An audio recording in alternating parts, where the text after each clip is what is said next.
Great. How do I? And we're recording. And we're recording. Great. So we said, okay, we're ready to Right. start. Should I go to this also? Or let you talk first? You let me. Then I'll come after you talk.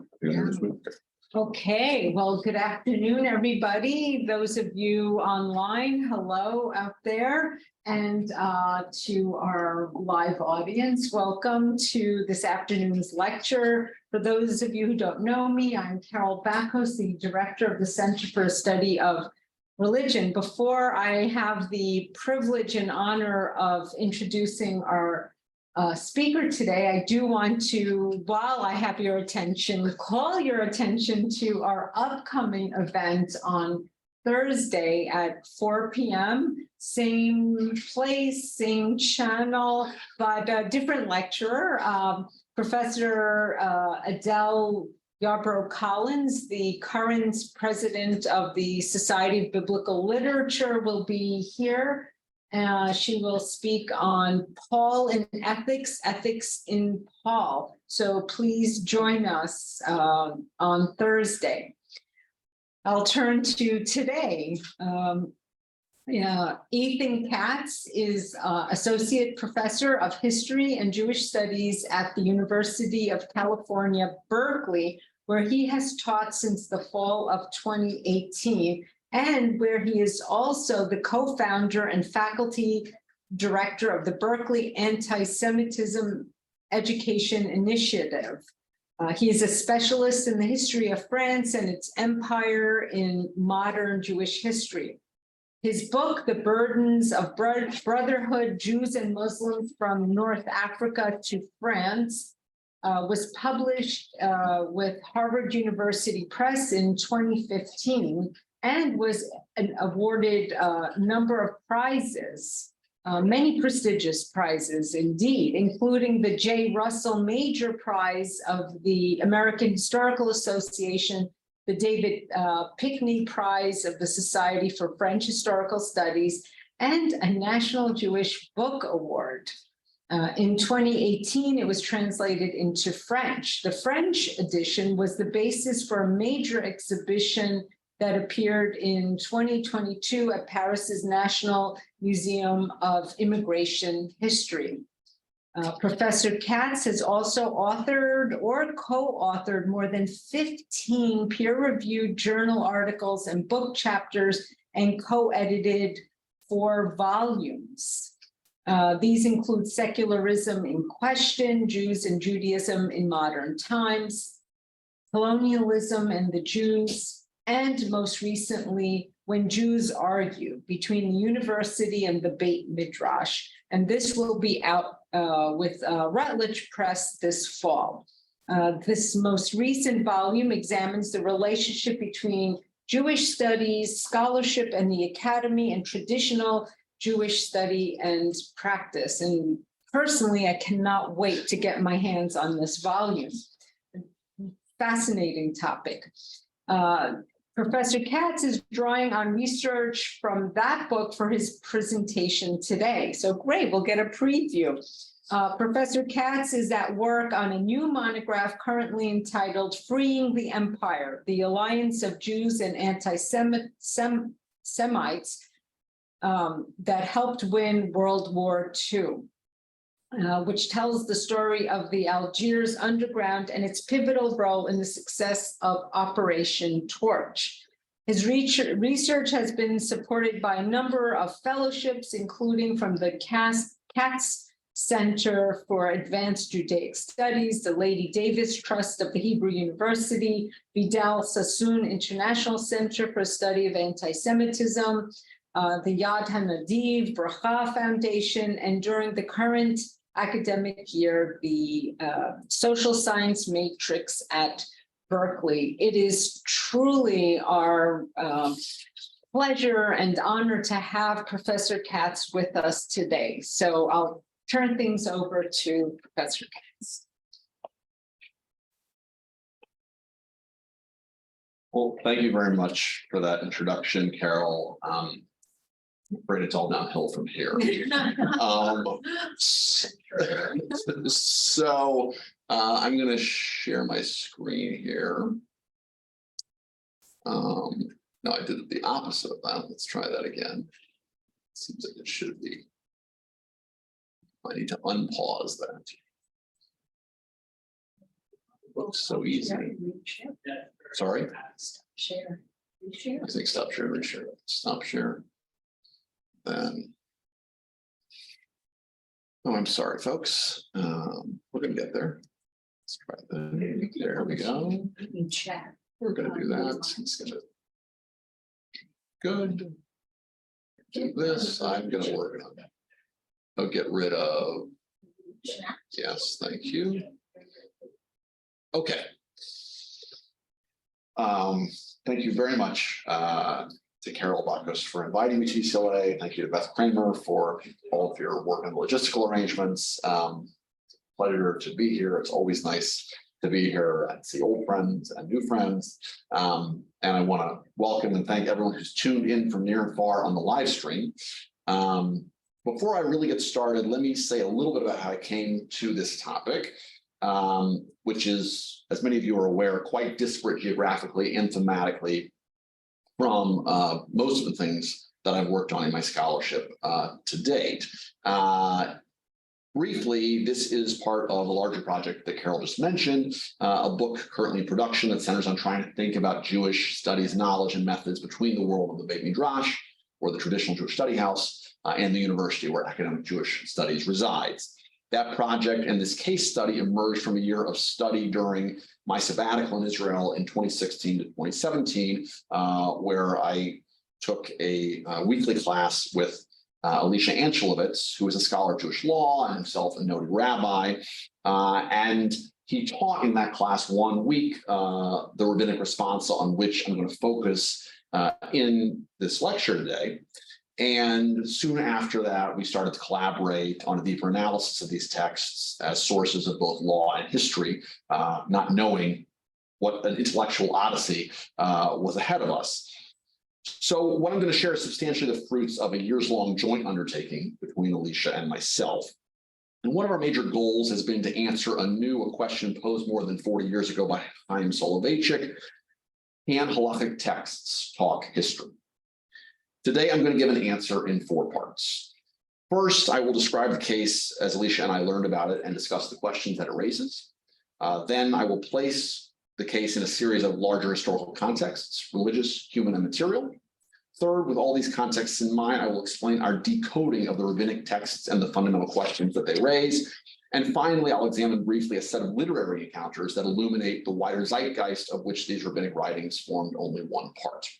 So part 1, the case and the long, as we call it, of the rabbis. In 1965, a seemingly stunning rabbinic discussion arose in Europe around the young men of a small Jewish community of the SubCarpathian city of Munkacz. Like many of their peers in Europe, a number of young men in that community had been born to mothers who, after surviving the Holocaust, had, quote, remarried in the belief that their first husbands had been murdered by the Nazis. That quote comes from the rabbinic texts that we'll be talking about. In the case of these young men, however, the original husbands of their mothers had subsequently returned alive. In the midst of that emotional and communal messiness, the mothers stayed married to their second husbands, their new husband, the son's fathers. The sons grew up, and now 20 years later, a rabbinic discussion transpired between 2 leading poskim, or Orthodox decisors of Jewish law. The issue was that since the sons of an adulterous wife are halakhically classified as Mamzerim, I'll say more about what this means in a moment, they were forbidden to marry fellow Jews. The rabbi asked whether these young men might solve the problem through a workaround outlined in the Talmud, whereby they could acquire Gentile women for wives as semi-converted slave women. Now, in the state where this issue appeared, then Soviet Ukraine, actual slavery was, of course, outlawed, and ownership of a person was completely non-existent under state law. Nonetheless, this halachic option, if it were still halachically valid despite modern legal prohibitions, would allow these young men to subsequently free each of their children into a full and new Jewish status, untainted by descent from adulterously conceived fathers. And so Rabbi Tzvi Elimelech Kalish of Munkacz turned to 2 leading rabbinic authorities to ask whether this halachic option was still valid. Trying to go to the next slide, but it is not letting me. Sorry. There we go. I think that's right. Okay. One of the rabbinic authorities, Rabbi Mordechai Yaakov Breish, responded that these young men should be allowed to marry and acquire slave women and then free their children into a full Jewish status untainted by an adulterous lineage. Against him, Rabbi Yitzchak Yaakov Weiss responded that the secular law of non-slavery raised doubt about the halachic validity of such acquisition and of the Jewishness of the young men's children. He argued that these women also needed, therefore, to undergo a full conversion to Orthodox Judaism after being acquired as slave women. Only then could they be viewed halachically as slave women rather than as Gentile women with whom marriage is forbidden. As slave women, their subsequent children could be considered slaves who can be freed into a full and untainted Jewish status rather than Gentile offspring who remain forbidden to Jews. Now, you may imagine, when Alicia and I first encountered this case, our initial reaction was simply astonishment. How could it be the case, we wondered, that while fellow Jews were rebuilding Jewish life in Europe under the most dire conditions, these rabbis appeared so divorced from those efforts? How could they wallow in religious legal questions and categories that were disconnected from European Jewry's real-life challenges? After all, the war in the Shoah had already had a devastating impact upon the children who survived. Roughly 13 million European children had seen one or both of their parents die in the most devastating conflict in recorded human history. According to a 1946 estimate of the newly created United Nations Educational, Scientific, and Cultural Organization, UNESCO, staggering numbers of children were homeless, 8 million in Germany alone, including both citizens and refugees, 6.5 million in the USSR, and 1.3 million in France. Children's languages, nationalities, and religious beliefs have frequently been decimated or transformed in the course of the war. Some young children had no memory of their parents. Moreover, many children have disappeared and remained unaccounted for. Between 1945 and 1958, the German Red Cross alone was flooded by more than 300,000 requests to trace missing children. From 1945 to 1956, the new International Tracing Service registered 343,057 such requests. Among Jews, furthermore, even fewer children survived. The Nazis had murdered most Jews too young to work. In Hungary, where Munkacz sat before and during the war, the Nazis had killed about 77% of Jews under the age of 20. In fact, as we know well from the work of scholars like Tara Zara, the war and the Holocaust had been so devastating that newborn children became the metaphor and means for reconstruction for Jewish and many non-Jewish communities across Europe. According to a widely disseminated discourse, Hitler and the Nazis, in the words of one declaration of the UN, had waged, quote, war against children. Further, quote, against their security in the family, against their education and general welfare, against their very lives, the fascists directed a deliberate campaign of destruction that has nothing to do with the incidental. As the European director of the American Joint Distribution Committee, or the Joint, Dr. Joseph Schwartz wrote to his board in 1947, quote, children have become a kind of religion here, a symbol of the continuity of a people. And yet Rabbis Kalish, Breish, and Weiss worried about some technical category of halakha. Furthermore, those who had survived faced myriad obstacles to normal life. Among aid workers, state officials, and psychiatrists, the figure of the, quote, lost children was constantly invoked. And the formulation of, quote, the best interests of the child became ubiquitous. Benita A. Lewis, a social worker for the International Refugee Organization in Germany, declared in 1948, quote, the lost identity of individual children is the social problem of the day on the continent of Europe. In many instances, Jewish organizations worked assiduously in order to place Jewish children in families, educational settings, or collectivities where their strong Jewish identity might be assured. Such efforts range from the formation of kibbutzim in Eastern Europe that plan to move to Palestine, to the formation of Jewish children's homes, to custody disputes over children hidden during the war by Catholic families. So the question persists, if persons who had emerged from such scarred backgrounds were now the young adults of 1965 European Jewry, was there really a need to be wary about a young Jewish woman marrying some young Jewish man from a stable family merely because his father and his mother had married, not knowing that the mother's original husband was still alive? This brings us to the purpose of our project. It would be easy to view the debates between Rabbis Breish and Weiss as highly technical arguments about legal formalism, as almost semantic word games or attempts to manipulate abstract categories of law to fit a given situation. Indeed, we often tend to regard halachic discussion this way. My colleague Alicia has pioneered a very different approach to rabbinics, which sees halakha through most of its history as a kind of practical wisdom, a commonsensical approach that entails drawing upon a tradition in order to apprehend and solve real-world problems. We can only understand halacha in this way. We can only decode these responses, as it were, if we realize that for rabbis Kalish, Breish, and Weiss, the primary language of serious discussion was traditional rabbinic. In a way that is difficult to recognize today, but that had been true on a wide scale for centuries, these rabbis were heirs to a tradition where they were trusted by fellow traditional Jews for real-life advice and day-to-day guidance. Even as these persons spoke in rabbinic language, they ultimately discussed real-life concerns. To repeat, such persons did more than base their lives on received customs and traditions. They were not focused only on semantic and conceptual analysis of written law texts, but rather believed they were transmitting a tradition of substantive wisdom learned from elders through experience in tight-knit communities over many generations.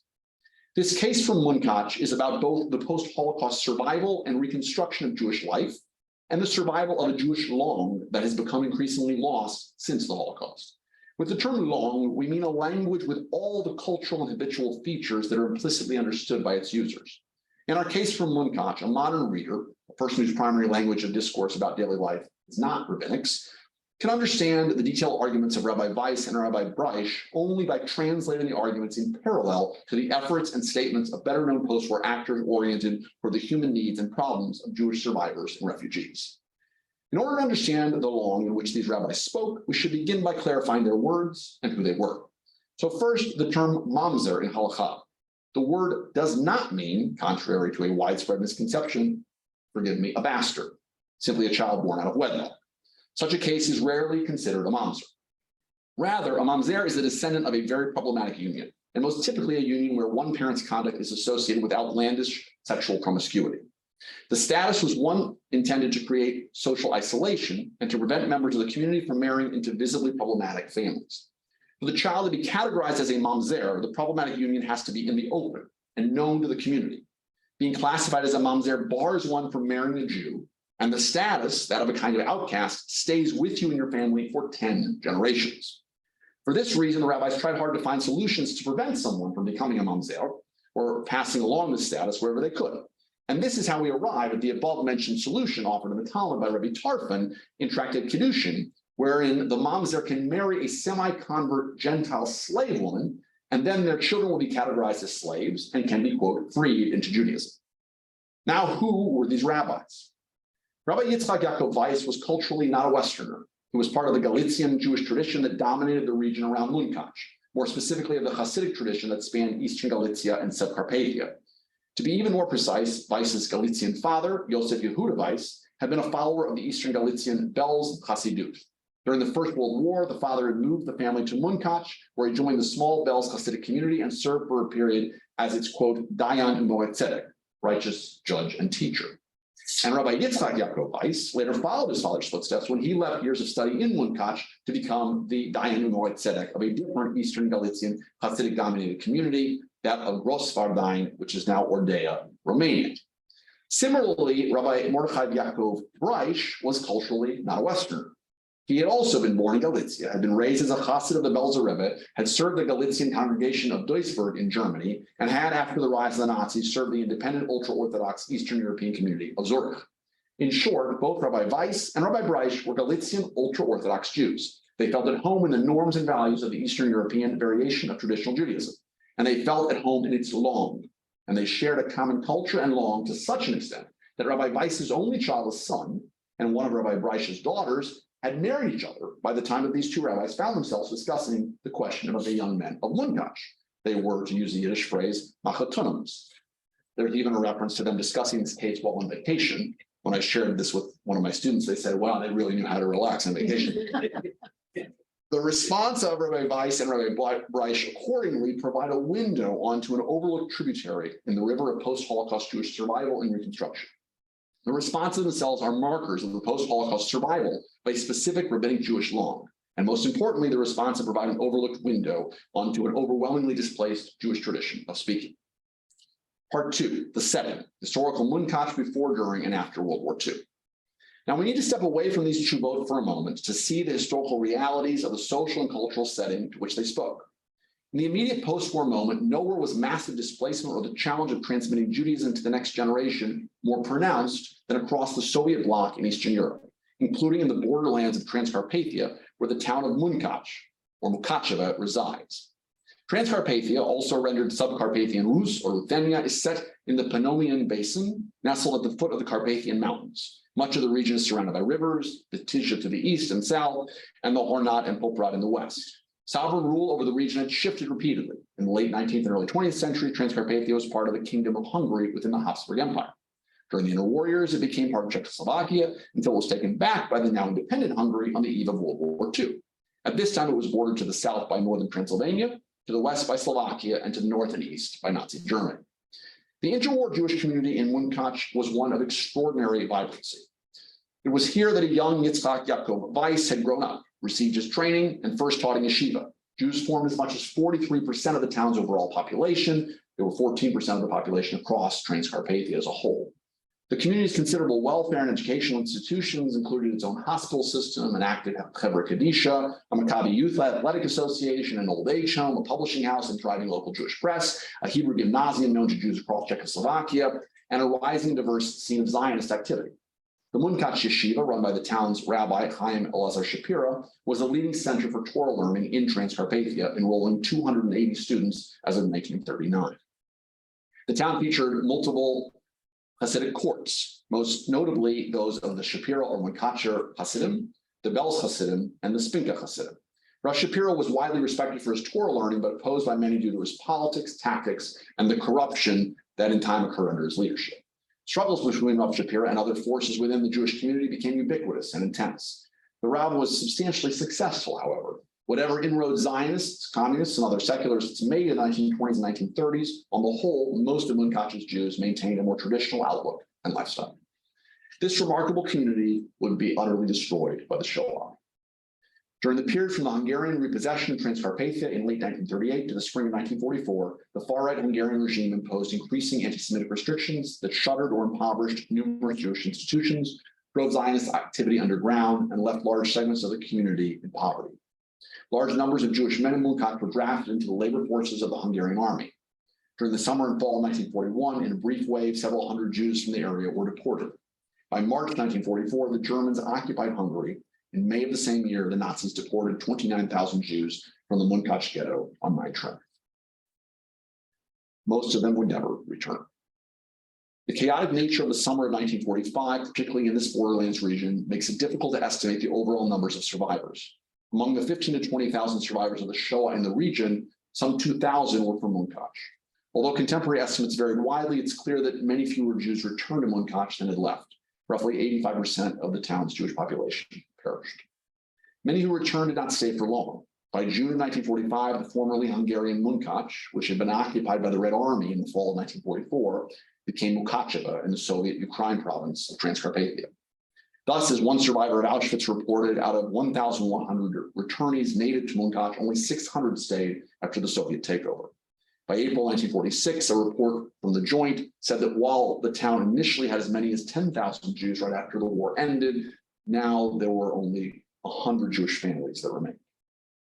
By July 1945, moreover, those women returning to Munkacz who still awaited their husband had good reason to presume him dead. Many of the women and men who were returnees to Munkacz had passed through Budapest, checking daily the bulletin board at the Great Synagogue and looking through long lists of names for those of their relatives.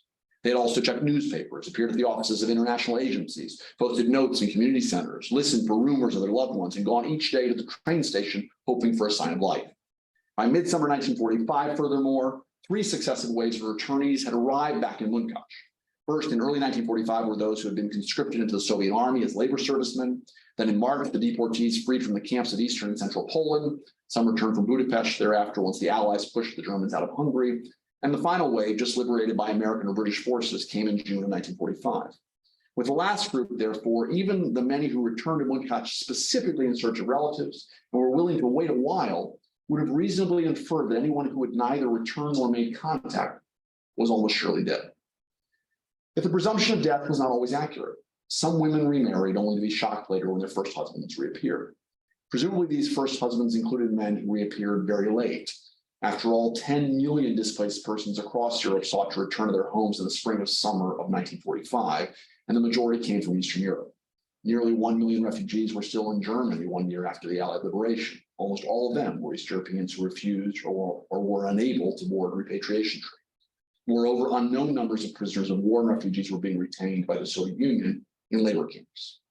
Rabbi Tzvi Munkacz of Munkacz reported that the first husbands who returned to Munkacz after their wives had remarried included men who reappeared in one of the initial waves of refugees, only to find that their wives had actually remarried even before July of 1945.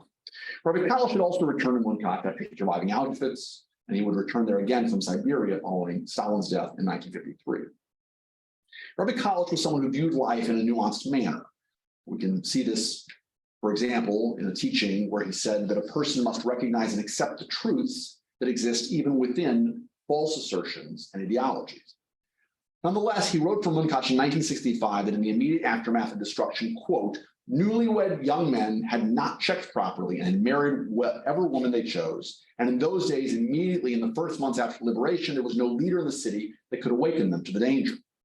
Even as Rabbi Kalish recognized that the women who had returned had, quote, gathered together from exile in Germany and were, quote, far away from their husbands, he described the speed with which many remarried as heedless.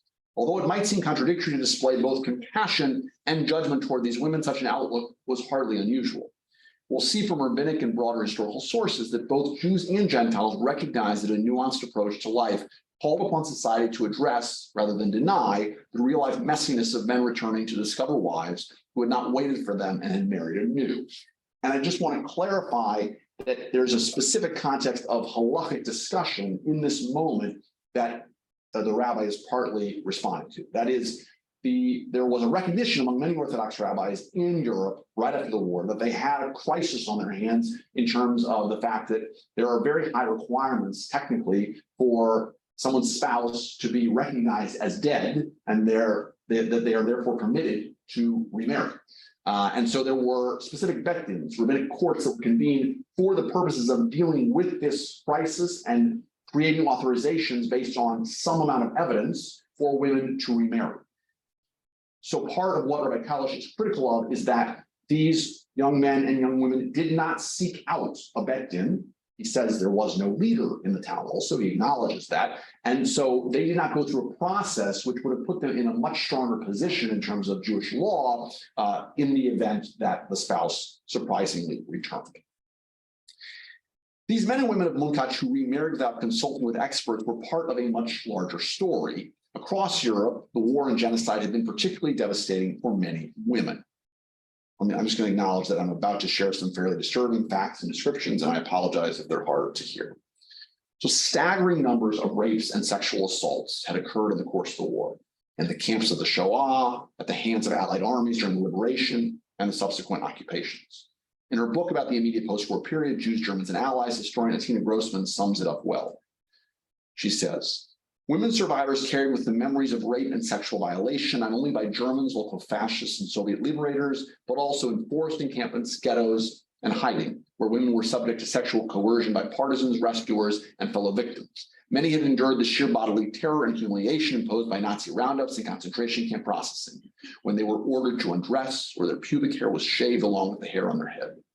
Women especially had buried within them complicated, uncommunicable stories about prostitution and rape, about instrumental sex, or even about genuine love affairs, and all the gray zone situations in which sex functioned as a crucial currency of survival. Because of these experiences, and precisely because, quote, after liberation, when chaos reigned, all women were considered fair game by Soviet liberators, close quote, the experience of liberation and the prospect of future heterosexual relations may have been profoundly different for women and men. Nonetheless, both women and men survivors overwhelmingly did not speak about these types of events. Just as shame quickly shelved men's discussions of Holocaust memories of degradation, women stayed silent about having been raped, despite both men and women survivors knowing that women and girls had been raped, and even as a 1944 special task force of the United Nations Relief and Rehabilitation Administration, or UNRWA, recognized the need of refugee women and girls for sexually safe spaces. Numerous women in the wake of such experiences sought out children in marriage. The years after the war witnessed an astonishing baby boom in the DP camps. By late 1946, a survey of the Joint showed 750 babies born each month in only the official DP camps of the US zone in Germany. According to the same study, quote, nearly 1/3 of the Jewish women in the zone between 18 and 45 were either expectant mothers or had newborn babies. There were 8,000 Jewish infants under a year old after there had been hardly any under 5 at the start of the year. Joint observers noted a, quote, unprecedented rise in the Jewish birth rate, and they attributed this to, quote, the overwhelming desire of Jewish DPs, most of them sole survivors of destroyed families as a result of Nazi persecutions and horror, to propagate and perpetuate their kin. Even as birth rates slowed a bit by 1948, as it became more likely that Jews would emigrate either to the new state of Israel or the US, the annual birth rate remained greater than that of the United States, Sweden, or Switzerland. And these countries were all experiencing their own post-war baby booms. And the birth rate was far higher than the pre-war Eastern European Jewish birth rate. Now, Tina Grossman has argued compellingly that this reflects a life-affirming instinct born of having endured the mass murder and terrible persecution of the Shoah. Of course, given women's frequently precarious economic situation, affirming life could also mean finding an urgently needed breadwinner. Some women vocalized quite explicitly the urge to reproduce. Many women had not had their period for months or even years and feared that they had lost the capacity to have children, making them eager to marry and see if such a thing might still be possible after all. Indeed, for a host of reasons, many women would marry soon after the war's end. As we'll now see, already during and immediately following the war, leading halachic authorities recognized and even validated this human need. At the same time, however, they recognized another human need. They recognized the survivor's emotional need to regain and even rebuild whatever aspects of their former lives they could. This need was expressed both communally and personally. This need was expressed personally by finding survivor hometown acquaintances, relatives, sometimes even cousins, and rarely even siblings. More relevant for our focus, this need was also expressed personally by finding that one's husband was alive and had waited for her, or that one's wife was alive and had waited for him. Given the devastation around Munkacz, it's unsurprising that this region too felt the impact of broader patterns of massive displacement, including an observable rush to marry and bear children. The trickle of refugees awaiting word of loved ones in distant lands was felt in the atmosphere of the post-war Jewish community. Numerous new and growing Jewish families had been established among the survivors of the region. As in 1948, many of these families had between 3 and 5 children. Likewise, the destruction and trauma of the war catalyzed a quest for new beginnings in the form of rapid marriages. Numerous women interviewed by anthropologist Anya Quilich spoke about weddings in the years following the war as widespread, small, hastily convened, and concerned as much with starting a viable new life as with finding a love match. Although Rabbi Kalish described the speed with which many remarried as heedless, Kalish also recognized, and was cited by Rabbi Weiss as recognizing, that the women who had returned, again, I'll remind us, had, quote, gathered together from exile in Germany, that they were, quote, far away from their husbands, and that they had no rabbinic leader in the city to awaken them to the problem of remarrying quickly. He recognized that these unions occurred, quote, on account of the chaos from the movement of families in scattered lands, close quote. Similarly, Rabbi Breish, in another response from 1944 about the paternity of an orphan girl, recognized that, quote, the terrible destruction, close quote, had led to the phenomenon of traditionally educated and observant youth whose paternity was unknown. He thus pointed out that one must avoid being too concerned about such questions when those youth reach the age of marriage. So we finally return in part 3 now, decoding the responsa, to one of our opening questions. Why were the sons of women who had married quickly and whose original husbands happened to turn out to be alive considered Mamzerim? After all, the same rabbis who categorized them this way sympathized with the reasons that had led to the less than ideal sexual unions. So first of all, they did not entirely treat these young men actually as Mamzerim. They were trying to enable them to marry a free convert who would merely be designated as a, quote, slave woman, and thereby sire children who would not be considered Mamzerim. Since there was no slavery, this was hardly the same thing as Rabbi Tarfon's logic of the Mamzer humbling himself by foregoing a wife and heir to his line by marrying a slave woman and then beginning a new familial identity by freeing the children into Judaism. In this case, the woman would be his full wife and the children would be fully his. Thus, Rabbis Weiss and Breish are saying something nuanced here. On the one hand, they were not concerned about these young men or any of these men's children expressing, quote, Mamzer-like negative behaviors. That's why they validated any children that these men might sire through a free convert wife who was merely designated, quote, a slave. On the other hand, they were not willing to forego this designation. They still forbade marriage between these men and Jewish women and even required that free convert wives be designated slaves. Where the two rabbis disagreed was over whether a slave woman must fully convert to a punctilious observance of halachic Judaism in order for her to be recognized as a slave woman, or whether she might merely reject idolatry and loosely accept Judaism. As regards the viability of a Gentile woman becoming a, quote, slave woman, even by merely rejecting idolatry and loosely accepting Judaism, Rabbi Breish ruled that that suffices. He disputed whether or not the principle of dina de machuta dina, or the law of the land is the law, should apply in this case, and thereby questioned whether or not it was relevant that in Ukraine actual legal slavery was prohibited. Moreover, he insisted that even if one did not accept the idea that this Gentile woman was halachically a slave, it would still be better for the Mamzer to marry her than to marry another Gentile, quote, who has not immersed and accepted the Jewish commandments, close quote. Rabbi Weiss disagreed and took a different approach. In what he called a coverall-Engels solution, he argued that a slave woman must fully convert to a strict observance of halachic Judaism in order for her to be recognized either as a slave woman, if such a designation is valid, or as a genuine convert to Judaism if it is not. Now, if we read these rabbis technically, neither of these solutions is actually altogether coherent.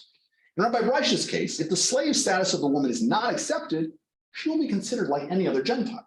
In terms of formalistic categories, what would be better about marrying her then, as he argues, would remain the case. In Rabbi Weiss's case, if the slave status is not valid and she is instead a convert, the children will remain Mamzerim. So that solution in formal technical terms hardly, quote, covers all bases. Both rabbis appear at this level to make weak arguments. But if we dig deeper and see them as substantive arguments, then their logic and the underlying issues come into focus. First, Rabbi Weiss pointed out his concern that in a society without actual slavery, where slave status is a, quote, legal fiction, the husband will have no means to bind these women who have not fully committed to Judaism to carry on Jewish lives. Thus, just as intermarriage is forbidden, so is this form of intermarriage. And Rabbi Tarfon would indeed not have permitted intermarriage. Therefore, the woman must fully accept all religious obligations in order for the mamzer to be allowed to partner with her. Secondly, once a full conversion is done, however, rabbinic society could still choose to view the wife as a, quote, slave woman and to view the children as, quote, slaves who are freed into a new familial identity. Breish, by contrast, argued that a mamzer should not be required to find the most pious convert, a woman who's also committed enough halakha to undergo a full conversion. Breish argued that the conversion status of semi-Jews is one that Jewish society had granted in the past. In fact, slaves were semi-Jews. So just as Rabbi Tarfon had recognized that some Jewish men might sometimes be allowed exceptionally to live with semi-Jews, this lesser conversion can suffice for the Munkacz Mamzerim, who would choose to marry a Gentile woman if they could not find a Jewish spouse.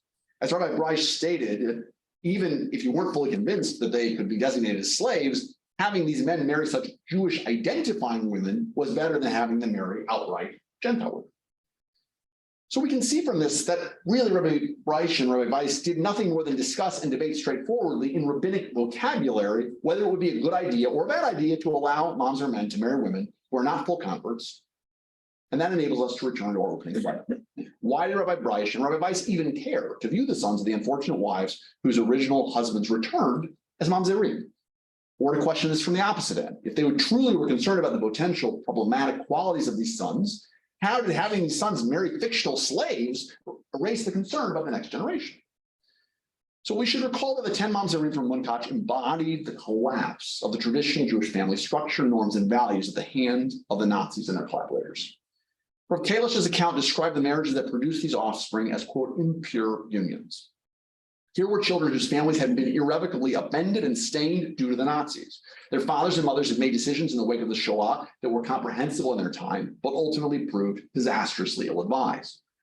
With both the rabbinic perspective and the context of post-war Europe in mind, we can now see that Rabbis Weiss and Breish described the sons as Mamzerim, but actually viewed the sons as merely somewhat Mamzerim, or we might say Mamzer-ish.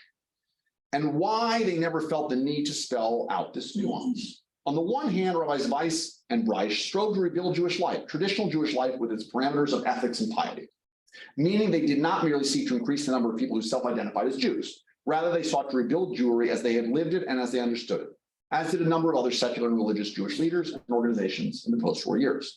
Thus, they had sought right after the Holocaust to convince men and women to wait for their spouses or to verify their spouses' deaths. And thus they felt a need in 1965 to send a message against women and men marrying without a woman having been divorced from her first husband.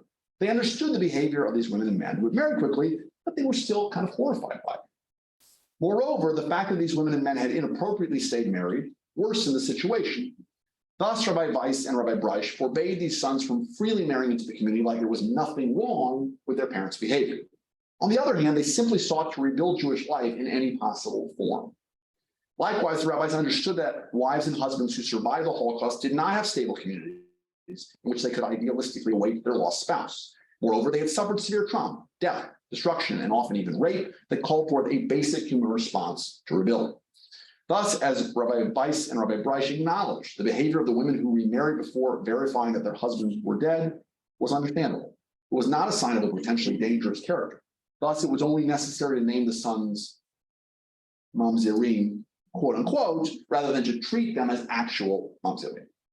In other words, when Rabbi Breisch and Rabbi Weiss used the term Mamzer, they slipped into the vocabulary of their native langue to describe the phenomenon before them that they actually saw as more like Mamzerish. In the nature of people who speak about real-life matters in their native tongue, Rabbis Weiss and Breisch casually stretched the semantic range of the word that most appropriately described what they were seeing and doing. There's a classic Mamzer and there's a post-Holocaust Mamzer. Both types are real-life concerns rather than technical concerns. Both also fit in the same semantic range. Fundamentally, Breisch and Weiss were acknowledging that these Mamzerim had become in their own way among Europe's millions of, quote, lost children. Typically, those defined with this label had lost parents in the war or the Holocaust or been hidden or exiled in faraway lands. Such children's future security, home, and identity were matters of considerable doubt and contestation. Yet these Mamzerim, even if their parentage, religion, and place of residence were clear enough, were in their own way lost. They were children of parents who were looked askance at by at least a portion of the community because of the choice to marry while an original husband proved to still be alive. Moreover, the specter of the lost child and the potency of children as symbols of reconstruction, community, and family heightened the stakes of breaking the, quote, cycle of the generations. Weiss and Breisch were offering in their own langue a debate that concerned in part, quote, the best interests of the child, a phrase and concept that became as ubiquitous as it was malleable among aid workers, state officials, and psychiatrists in the post-war. Pushing into another realm, we come to part 4, literary encounters. We have found striking intertextualities with fiction and historical essays published at the very same moment as the Tshuvot of Breisch and Weiss that also treat the issue of what happened when presumably deceased spouses of survivors suddenly reappeared. In my remaining time, I will touch on 2 examples. The first is a historical essay entitled The Position of Hungarian Jewry After the Liberation, published by Ilana Benešovsky, who was the longtime head of the Jewish Museum of Budapest, and published in 1966. Just about the same time, in a short-lived annual called Hungarian Jewish Studies. Benešovsky was not only the longtime head of the Jewish Museum of Budapest, her brother was also the chief rabbi of Hungary, put all this together, the timing, and the essay carries sort of eerie echoes of Breisch and Weiss's debate. And at first glance, it reads like a refutation of many of the rabbi's assumptions. This is a reminder that one could think sympathetically about the choices facing the survivors who returned in more than one way, and in more than one langue. Indeed, Benešovsky writes in the langue of the empiricism of the social scientists. In its brisk 22 pages, the author lingers at remarkable length over the fate of post-Holocaust survivors waiting for their loved ones. Remember, this is an essay all about, broadly speaking, the position of Hungarian Jewry after liberation. And she first broaches the topic early in a melancholy passage that reads, quote, the survivors lie on the straw bedding of transient homes and in the crowded rooms of emergency hospitals, and except for the daily reading of the list of the returnees and looking for their lost relatives and fighting for the little food, nothing interests them. They are totally paralyzed. Beyond the minimum necessities, they have no desires whatsoever, and this is the most tragic trait of the psychological picture of the survivors. The language used here, with not only its sadness, but also its implicit judgment about failure of the returnees to move forward, is all the more striking when compared to the author's tone several pages later, in a section under the subheading, The Era of Regeneration. There she writes, quote, the individual had to take stock of his losses, had to struggle with his burning memories, and then could find his place anew and establish a new life for himself. This formulation begins to defend survivors who awaited missing spouses for the seriousness and emotion with which they approached the issue. Underlining the point, she recounts further how, quote, the great majority of the survivors of fascist persecutions first had to realize that what they had feared was real, that the members of their families were not alive. Acknowledging the difficulty in establishing hard data, Benešovsky notes that, quote, in the provinces, there was hardly any family in which both the husband and the wife survived. By implication, this means that a woman whose husband had not returned in a town like Munkacz had every right, simply based on the overwhelming statistical reality, to assume at a certain point that he was dead. Picking up the thread of her earlier narrative about what choices people made in the aftermath of such a realization, Benešovsky thus continues, quote, "The first weeks and months were spent waiting and searching for the deportees. But when it became obvious that those whom they waited for would no longer return, the individuals, while they could not and perhaps would never be able to stop mourning for the loved ones, nevertheless wanted to normalize their circumstances. Those who had been left single married again. Jewish children were again born in Hungary, and in surprisingly large numbers." Set alongside the case of the 10 Mamzerim, Benešovsky's essay reads like a defense of the mothers. It is a defense that emerges from this scholar's own authentic effort at commonsensical, practical approach, concerned like our rabbis with the realities of life. These women did not quickly forget their husbands, she suggests. Instead, they waited for them each day for a long period. Then they mourned their presumably murdered spouses with tremendous sadness. But at a certain point, rather than find themselves deadened and incapable of moving forward, these women decided to marry. Before long, they did the crucial work of having children, vital not only for their own psychological well-being, but for the rebirth of the Jewish community. To underscore that this Jewish rebirth was on substantially traditional terms, Benešovsky proceeds in the next paragraph to highlight with precise statistics the historically low rate of intermarriage among Jews in Budapest in 1946, and the massive increase in marriage and birth rates among Jews of the countryside versus those of the interwar years.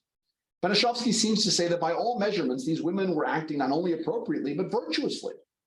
Here then was a narrative that also engaged with the torturous challenges of the post-war, the terrible destruction faced by the returnees, the uncertainty and dread concerning their loved ones, the desperate need to reconstruct family and community. Benešovsky assessed the women's choices and behavior in a different long and with different conclusions, but as part of a common conversation about common challenges. Likewise, the second example, Isaac Bashevis Singer's novel, Enemies, a Love Story. First published in serial form in Yiddish in the foreword, again, also in 1966, this gives a more intimate portrait of how its characters approach the same issues. The novel centers on the dilemmas of Herman Broder, a Holocaust survivor living on Coney Island a few years after the end of the war. Broder has good reason to believe that his first wife, Tamara, along with their children, were murdered in the Shoah. He is remarried to Jadwiga, the non-Jewish Polish former servant girl to his family who saved his life during the war, and he has a mistress, Masha, who is a fellow survivor.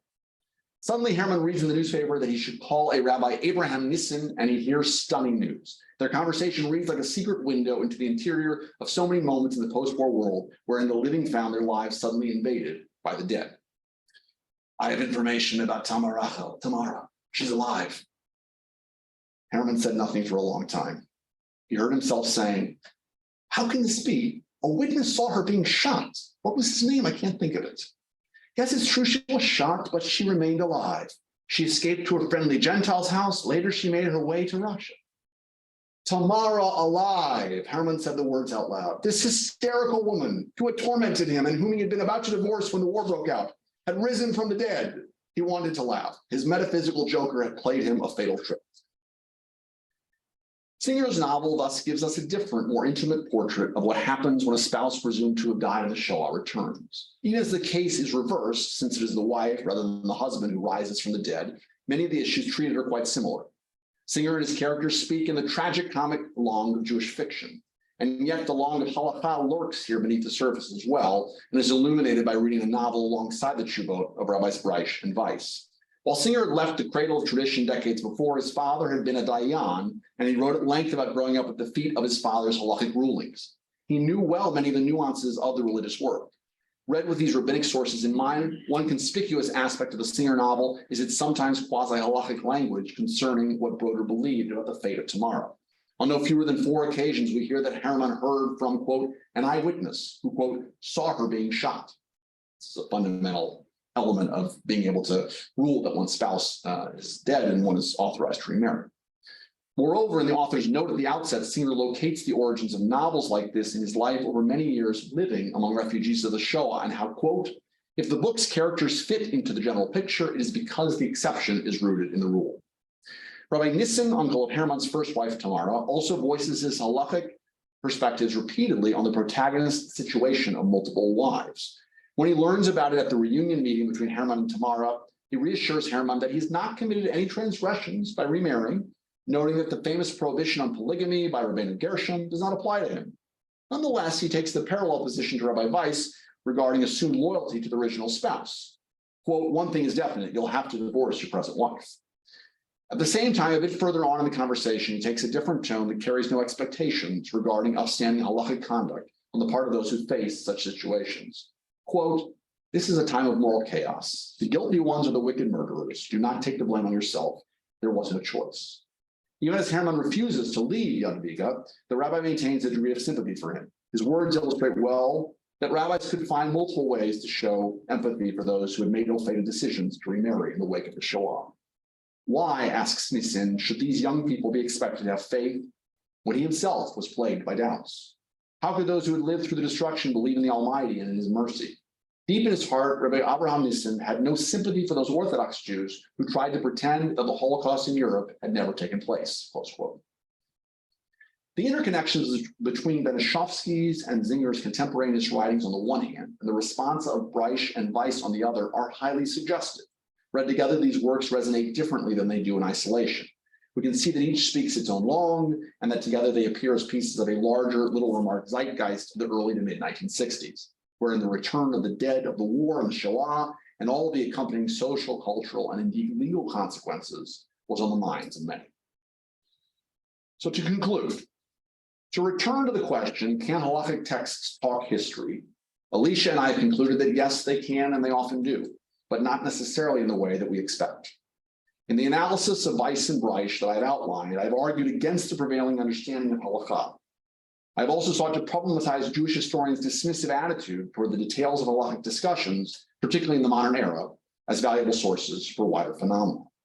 More specifically, a burgeoning scholarship on post-war European Jewry has often focused on matters of community boundary and reconstruction, individual and collective memory, and women and children. Thus, it offers critical context for this halakhic debate, but it has rarely taken account of traditional rabbinic sources or questions. Doing so will not always yield happy results. Indeed, we may arrive at uncomfortable conclusions. In the end, it seems that neither Rabbi Breisch nor Rabbi Weiss was willing to make his views in the case we have studied halakhically binding. Each had significant reservations about if and how their approach could overcome what was ultimately the devastating impact of the Nazi assault on the Jewish family in the Holocaust. In this manner, we see that like aid workers, artists, state officials, refugees, migrants, survivors, novelists, and more, the rabbis of the generation that lived through the Shoah grappled mightily with the charred landscapes of Europe. For them too, the ghosts of the continent's murdered Jews were never far from sight, and the past could never be mastered in the present. Thank you.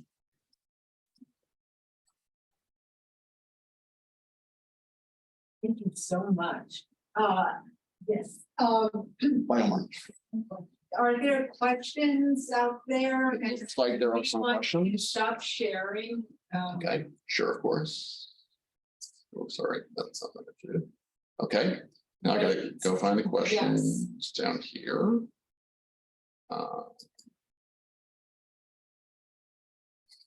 You have started transmitting. Okay, not sure what that means, but I. Yes, there we go. The chat. Okay. Scroll up here. I have a technical question. Hi, Micah. Hi. So yeah, quick technical question. The Rabbi Tarfon workaround Yes. for the children to not be considered a mamzer. Yes. Does it apply to females also, or just to males? I believe that it seems to be much less often an issue for women in the same way, right? So to go back to the fact that the rabbis, the easiest way to deal with a halakhic challenge like this is to find a way to pretend that it doesn't exist, that the thing didn't happen, right? So women in these situations were often able to or encouraged to relocate to a different community and raise their children there with a new spouse, right? Whereas for men, that was generally much less of an option. So I don't actually think that the rabbis address directly like how a mamzeret can, like they don't offer the solution for a mamzeret in a direct way. Fascinating. Thank you. Sure. That's the question. You want to go down? Yeah, let me see if I can scroll down here in the chat. I see some comments, but there's also a question. Yeah. Don't think that I'm being flippant, please, but there were several episodes of the sitcom Taxi where Carol Kane and Andy Kaufman have to resolve problems in their marriage involving infidelity, where they resort to arcane legal loopholes and old country traditions. Right. So I don't think you're being flippant. Don't worry. I have to confess, I've only seen very tiny excerpts from Taxi, so I can't speak to that specific situation. But what I would say is it would be interesting to go back, perhaps, to watch those and ask yourself whether or not they are simply arcane legal loopholes, right? Or whether there's actually something substantive that you could detect beneath the seemingly arcane legal language, as I tried to do in the analysis here. Happy to answer more questions.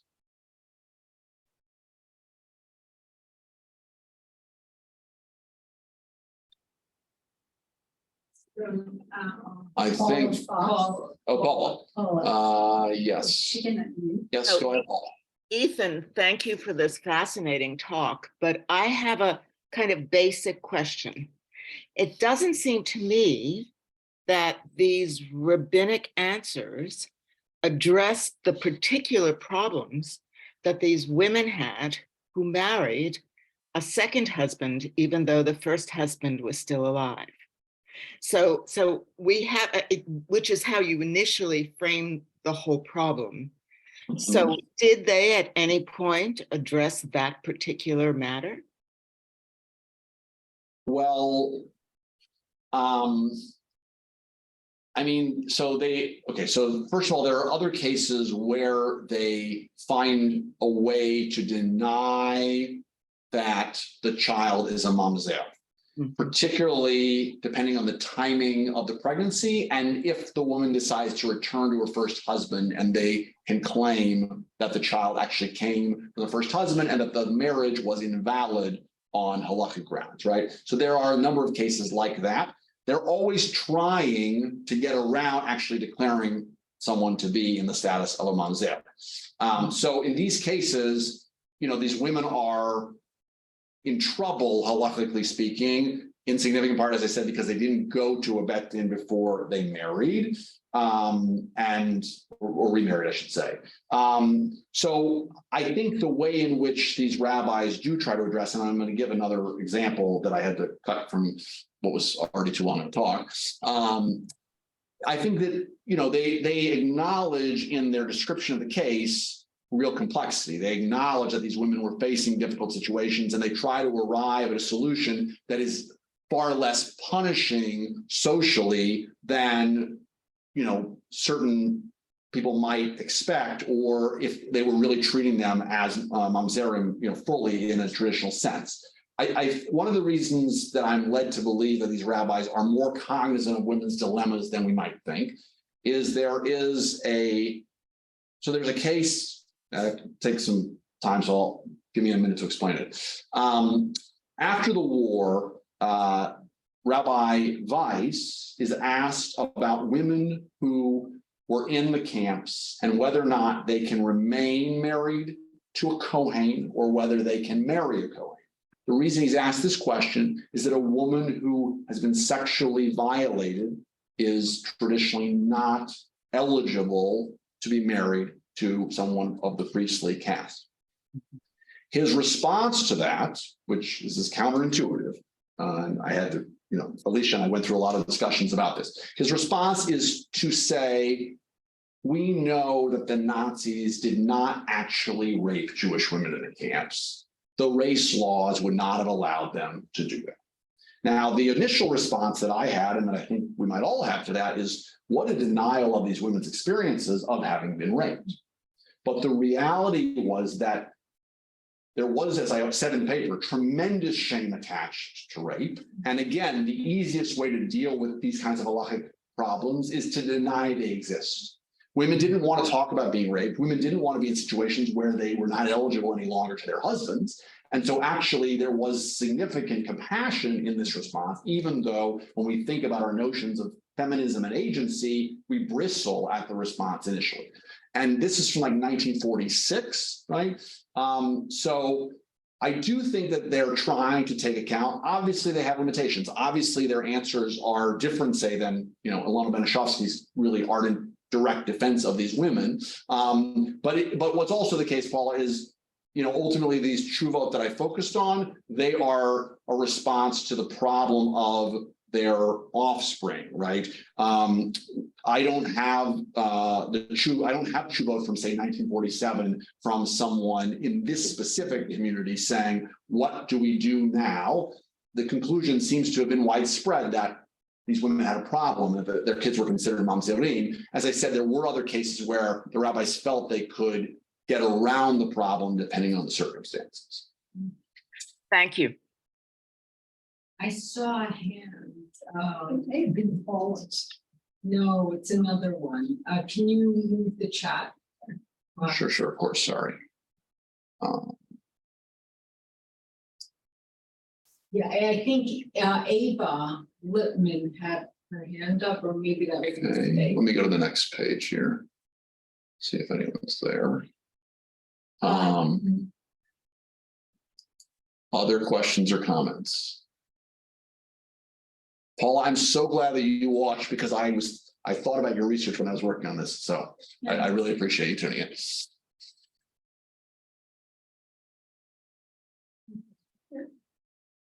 Questions in the room? I just want to echo the comment about how fascinating this is. I mean, because when we think of halachic discourse, we don't appreciate the human element, which this talk really brings to life. I mean, even just this example, one shudders to think that that we would say no, it didn't happen, but for such a deeply sensitive reason, that Right. kind of reasoning. I mean, I guess maybe I'll just shift us to the present, and I'm curious, as you were working through this period and working through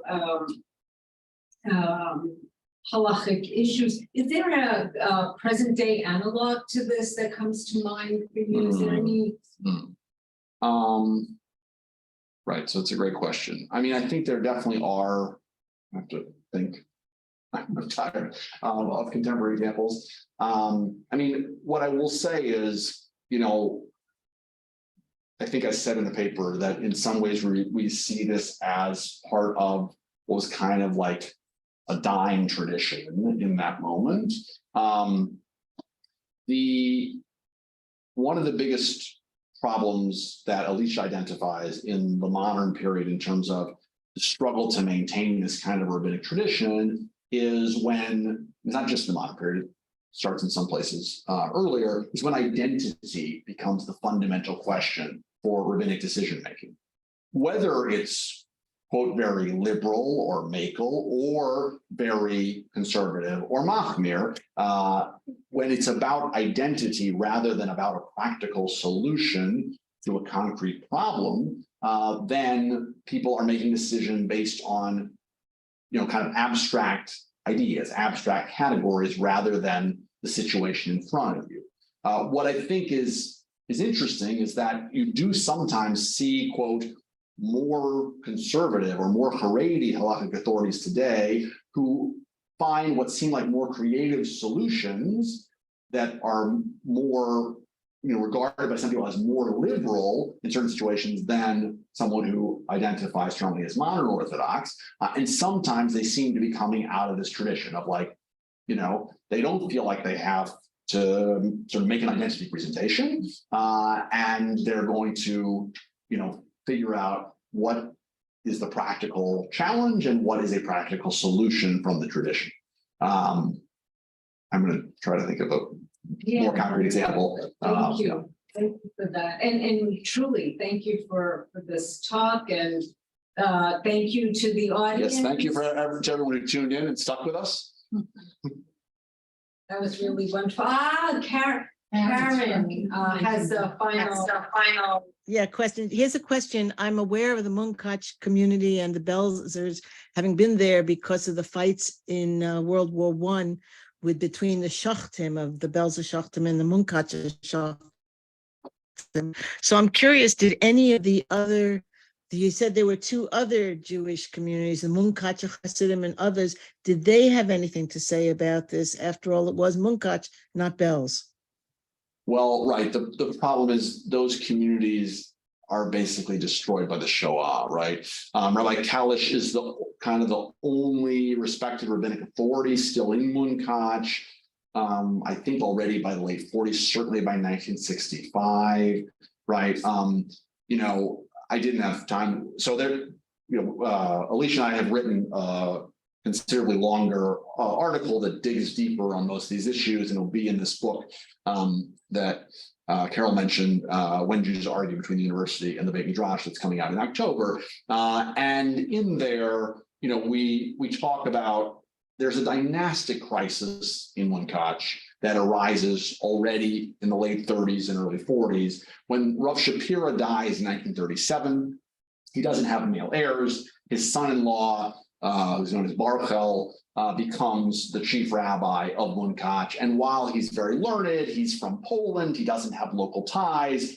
The Dowager Rebbitzin, the widow of Rav Shapira, remains this very strong kind of domineering presence at the Hasidic court. This is a world in which there really are Hasidic courts. And so Baruchel kind of is struggling to establish his own authority. He is one of those several hundred who are deported from Munkacz in 41. He does return and he tries to persuade the community how serious the situation of the Shoah is, but he sets himself up in Budapest, which he already hoped to make his center.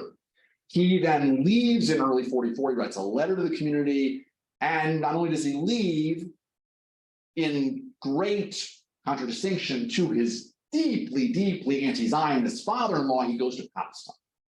So the fact that he was no longer there when in May of 44, the ghetto was liquidated, and the fact that not only that, but he had gone to Palestine, whereas his father-in-law was this deep anti-Zionist who was revered by so much of the community, that means that when Rav Kalish says there was no rabbinic authority at the time of these unions, I read him to also be talking about a dynastic crisis, the absence of a kind of patriarch of the community. And so even though there were these three Hasidic sects before the war, Rav Shapira is this towering figure in the larger community. And that kind of vibrancy of multiple sects and all of the kind of competition over different Jewish streams in Munkacz is decimated by the war. So there's no presence for those Hasidim to have, you know, an opportunity to speak on this. It's a good question. Did Reb Arla say anything out of Jerusalem? Reb Arla of Belz? Did Reb Arla of Belz say anything out of Jerusalem? Where he was? He'd also run away. It's a great question. I don't know the answer to it, but I'm going to write it down. This is a very rarely mentioned case. Got it. You know, but doesn't mean that it's not there. It's a great question. Wonderful. You have homework to do. Thank you for that, Karen. Yes, thank you for that great question. Yeah, and again, thanks to everyone, and big, huge thanks to our speaker, Professor Katz. Thank you. For having me. Thank you. Thank you. What a pleasure. Did I end the Zoom? It's stop recording. Oh, stop the recording first. There you go. That's.